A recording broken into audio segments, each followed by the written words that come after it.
అసలు పరస్పర భిన్నమైనవి. యాసిడ్ను నెయ్యి తగలడతాయి ఒకదానికొకటి. అసలు యాసిడ్ లోపలికి పోతే ఏమవుతుందండి? కడుపులో పేగులన్నీ కదిలిపోతాయి. ఇంతవరకు ఒక ఎత్తు అయితే మరికొంతమంది వాళ్ళ మహిళామణులైనటువంటి యూట్యూబర్లు అదేంది హార్మోనియల్ ఇన్బ్యాలెన్స్ క్రియేట్ అయిపోయినాయి అంట. తీవ్ర అనారోగ్యాల పాలైపోయారట భక్తులందరూ. స్వామివారిని దర్శించుకుని చక్కగా కళ్ళు మూసుకుని ఇప్పటికి కూడా తలుచుకుంటాను నేను దర్శనం చేసుకుని వచ్చినప్పుడుది మెదడులో అలా ముద్ర ఉండిపోతుంది స్వామివారిది.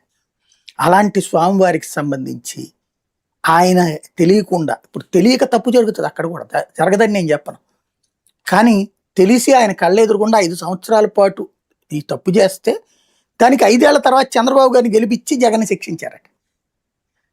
రక్తంగా కూజేస్తారు అట్లాంటి తప్పు చేస్తే, భక్తుల్ని ఏదైనా చేయాలని చూస్తే.